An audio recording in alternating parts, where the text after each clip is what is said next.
এখন মাঝে মাঝে ভাবি সেই দিনগুলা কোথায় হারিয়ে গেল, যখন আমরা খেতে পালানে গোল্লাছুট খেলেছি, দাঁড়িয়া বান্ধা খেলেছি। আহা, কি চমৎকার শৈশব। নিশ্চয়ই আমার মতো অনেকেই সেই শৈশব এখনো হাতড়ে বেড়ান। এই গোল্লাবান্ধা এবং গোল্লাছুট এবং দাঁড়িয়া বান্ধার একটা ক্লাস্টার বা এটার একটা কম্বিনেশনের নাম নাকি খো খো। এই খেলাটার সাথে কতজনের পরিচয় আছে? আমরা খেলেছি বিভিন্ন ফরম্যাটে, কিন্তু জানি না বাংলাদেশ খো খো ফেডারেশন এই খো খো খেলাটাকে সারা বাংলাদেশে ছড়িয়ে দিতে চায়, আনতে চায় আন্তর্জাতিক সাফল্য। শুধু বাংলাদেশে না, বাংলাদেশের বাইরেও এই খেলাটায় বাংলাদেশের সাফল্য আছে, আমরা জানি কজনে।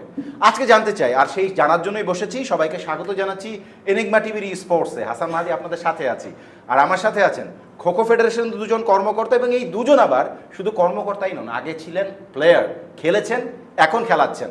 স্বাগত জানাচ্ছি আব্দুর রহমান রানা আপনাকে, এবং প্রিয়াঙ্কা আক্তার আপনাকেও স্বাগত জানাচ্ছি। নিজে খেলেছেন, এখন ফেডারেশনের সাথে এসছেন। এখন কি খেলছেন? না, এখন হচ্ছে কোচের দায়িত্বে আছে। কোচের দায়িত্বে আছেন। প্রিয়াঙ্কা, আমি আগেও এই প্রশ্নটা করেছি যে কেন এত স্পোর্টস থাকতে খোখোর মতো একটা কম পরিচিত খেলাকে বেছে নেয়া? আপনি চাইলে ক্রিকেটার হতে পারতেন, চাইলে ফুটবলার হতে পারতেন, চাইলে অ্যাথলেটিক্স খেলতে পারতেন, কাবাডি খেলতে পারতেন, যেগুলো মোটামুটি বাংলাদেশে জনপ্রিয়। তার বাইরে গিয়ে খোখোর মতো একটা ডিফারেন্ট জনরার খেলাকে বেছে নেওয়ার কারণটা কি?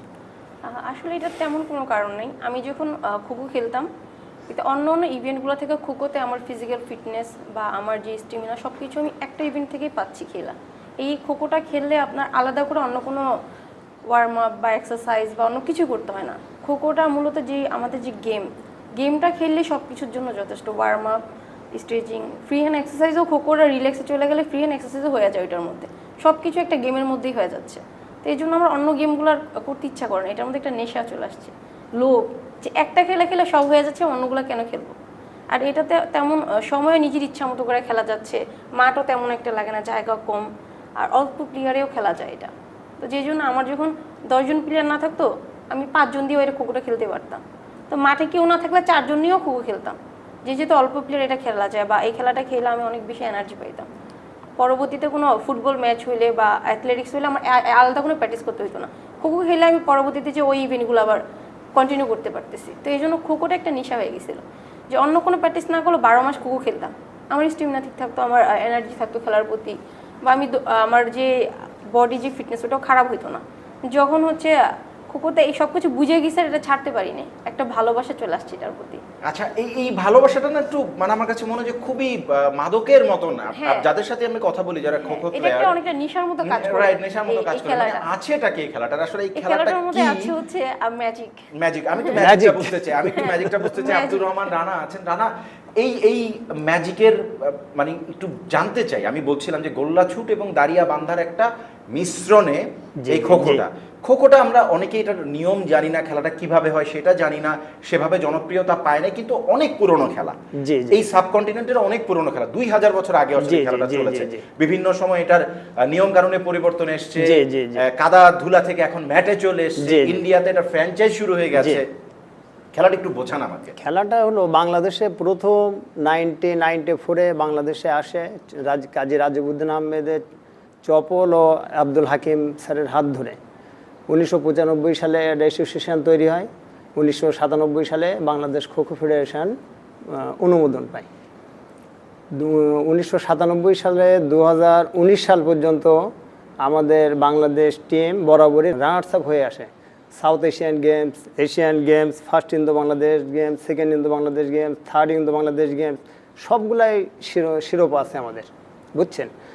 12 জনের টিম, মাঠে নামে 9 জন, 3 জন এক্সট্রা থাকে। এটা হচ্ছে খুব দ্রুত আর গতিসম্পন্ন একটা খেলা, আর খুব দমের খেলা। আমরা যখন ফার্স্ট ইন্ডিয়াতে যাই তখন আমরা ওখানে গিয়ে শুনি যে সচিন টেন্ডুলকার এই খেলাটা খেলে।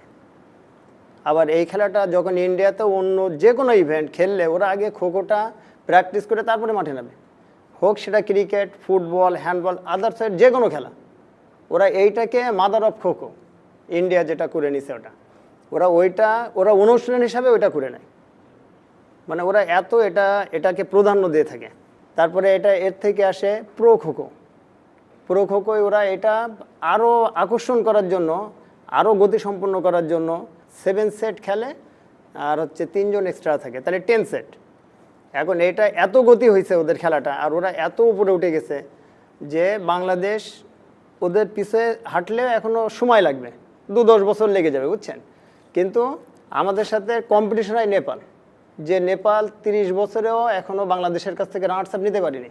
কিন্তু কিন্তু রানা ভাই, আমরা 2025-এ যে জি, প্রথম জি, জি। খো-খো ওয়ার্ল্ড বিশ্বকাপ কাপ হয়েছে, জি, জি, জি, সেখানে সম্ভবত কোয়ার্টার ফাইনালে আমরা নেপালের কাছে হেরেছিলাম। জি জি জি জি, এটা নেপালের কাছে হারছে আমাদের বেস্ট প্লেয়ার যে কজন ছিল 5-7 জন মেবি, ওরা মিস্টেক যে কোনো একটা কারণে হয়তো খেলতে যায় নাই, হয় কিসের জন্য যায় না, বা ফেডারেশনের সাথে একটা কোনো সমস্যার জন্য এরা এই বিশ্বকাপে অ্যাটেন্ড করে না।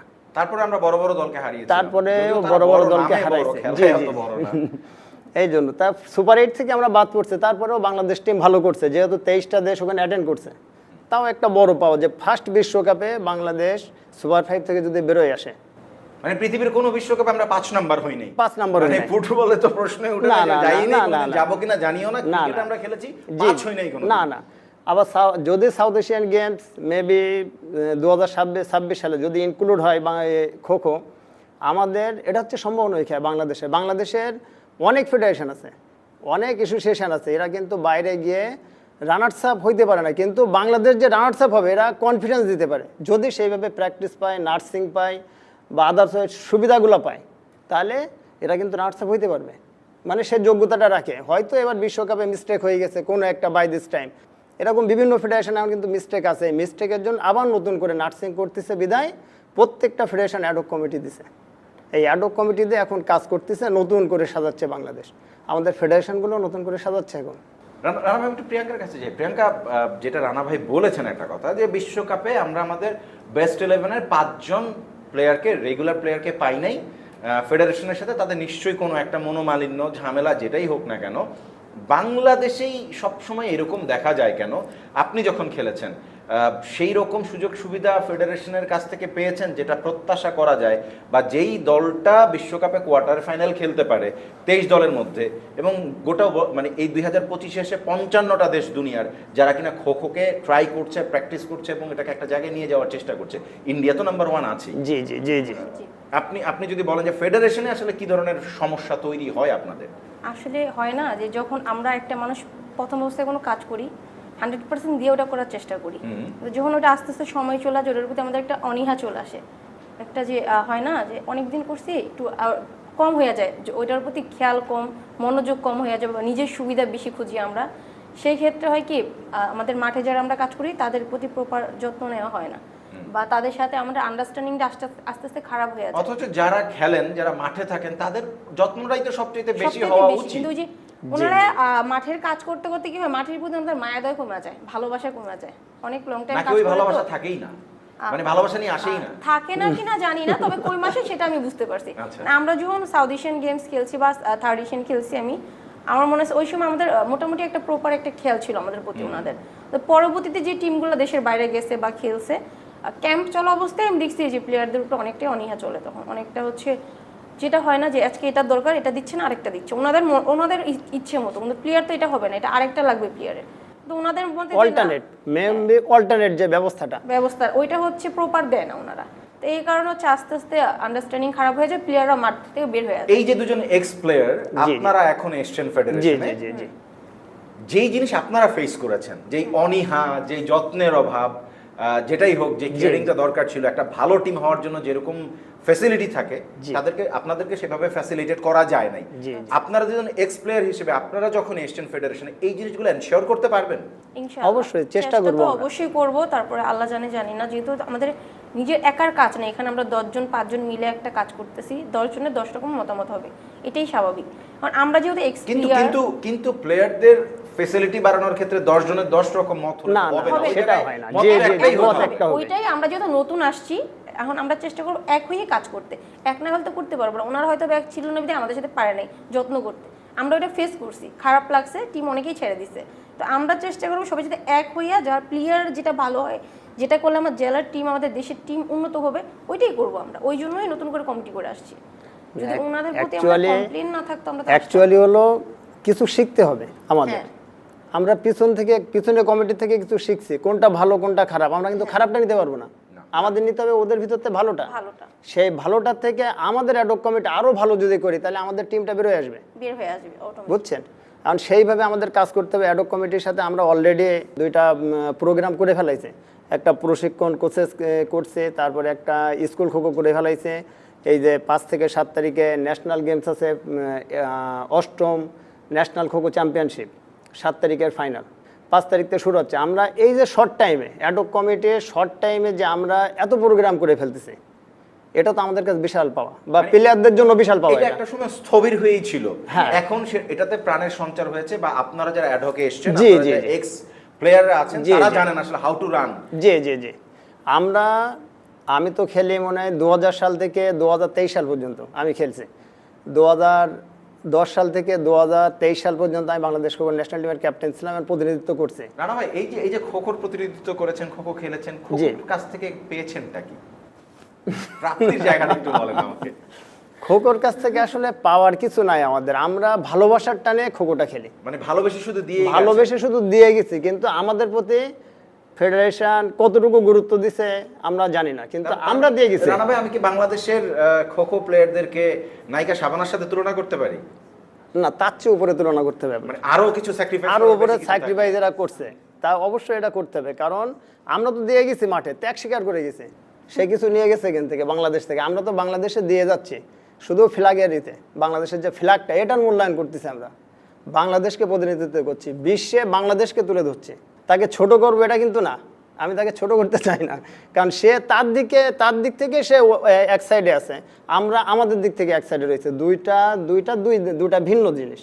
এক্স্যাক্টলি। আমি আসলে যে জিনিসটা বলেছি সেটা হচ্ছে যে মানে স্যাক্রিফাইস করার ক্ষেত্রে Sacrifice বাংলা করা। ফিল্মের মানে অলওয়েজ মানে আমাদের লেজেন্ডারি অভিনেত্রী শাবানাকে আমরা যে ক্যারেক্টারে দেখতাম, যে নিজের মানে পাতিলের সবাইকে ভাত খাইয়ে উনি এক গ্লাস পানি খেয়ে ঘুমিয়ে পড়তো, ওই বিষয়টাই আমি বলার চেষ্টা করছি। প্রিয়াঙ্কা, ওভারঅল এখন কি মনে হয় যে এই ট্রেন্ডটা চেঞ্জ হবে? এখন কি মনে হয় আপনারা পারবেন খোখোকে সারা বাংলাদেশের গণমানুষের খেলা তো এমনিতেই মানে ছিলই, সবাই না কোনো ভাবে এটা খেলেছে অন্য ফরম্যাটে হয়তো, জি, জি, জি। এখন এটাকে প্রাতিষ্ঠানিক ভিত্তির জায়গাটাকে মজবুত করা সম্ভব? হ্যাঁ, অবশ্যই সম্ভব। আমরা এটা যথাসাধ্য চেষ্টা করতেছি, ইনশাআল্লাহ আশা করি আগায় যাবো আর পারবো এটা পরিবর্তন। মানে সেই আত্মবিশ্বাস আপনাদের হ্যাঁ, আছে? আছে আত্মবিশ্বাস। রানা ভাই, সেই জি, আত্মবিশ্বাস আপনাদের অবশ্যই দুজনের মধ্যে আছে? আত্মবিশ্বাস আছে। আত্মবিশ্বাস কেন থাকবে না? এখন ফেডারেশনে যে কমিটিটা দিছে সব এক্স প্লেয়ার, ওকে। এটা কিন্তু খোখোর বাইরে কোনো কেউ নাই। আর এখন অ্যাডক কমিটি 18 জন, আমরা যে কমিটিতে আছে 18 জনই এক্স প্লেয়ার, সব ম্যাক্সিমাম ন্যাশনাল টিমের প্লেয়ার।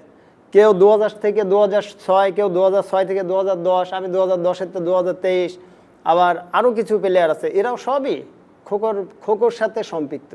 এরাও কিন্তু এখনো ফেডারেশনকে দিতে আসছে, কেউ নিতে আসেনি। এটা সম্ভবত বাংলাদেশের একমাত্র ফেডারেশন যেটা আপনি বলছেন। জি, জি, জি। 18 জন কমিটি মেম্বারের মধ্যে সবাই এক্স প্লেয়ার। জি, বাংলাদেশের maximum। ইতিহাসে সম্ভবত আর কোনো ফেডারেশনে এরকম ঘটনা ঘটে নাই, এবং না। আমরাও চাই 18 প্রফেশনালদের হাতেই থাকুক 18 জন এক্স প্লেয়ার, কিন্তু এর ভিতরে 4-5 জন হলো এরা আমাদের টিমের সাথে ছিল, এরা টিম ম্যানেজার ছিল, মানে এটার সাথে হ্যাঁ, এরা ইনভলভ, বা এটার সাথে লম্বা সময় ধরে ছিল। লম্বা সময় ধরে আছে ওরা। রাইট, আমরা এটা চাই প্রিয়াঙ্কা এবং রানা দুজনকেই জি, অনেক জি। অনেক ধন্যবাদ। আপনারা আসলে চমৎকার করে খোখোকে ব্যাখ্যা করেছেন, আপনারা নিজেরা খেলেছেন, এখন আপনারা এই খোখোর নেতৃত্বে এসেছেন। বাংলাদেশের খোখো বদলে যাক সেই প্রত্যাশায় আপনাদের দুজনকেই আজকে আমরা গুড বাই বলতে চাই। তবে পরবর্তীতে আবারও আপনাদের সাথে আমরা এই বিষয় নিয়ে আলোচনা করব, এবং এনিগমা টিভির দর্শকদেরকে জানাতে চাই বাংলাদেশ 8ম জাতীয় খোখো চ্যাম্পিয়নশিপ শুরু হচ্ছে 5 থেকে 7 সেপ্টেম্বর। 7 সেপ্টেম্বর খোখোর গ্র্যান্ড ফিনালে সরাসরি দেখাবে এনিগমা টিভি। চোখ রাখুন এনিগমা টিভির পর্দা এবং সবসময় থাকুন এনিগমা টিভির ই স্পোর্টসের সাথে। বিদায় জানাচ্ছি, আল্লাহ হাফেজ।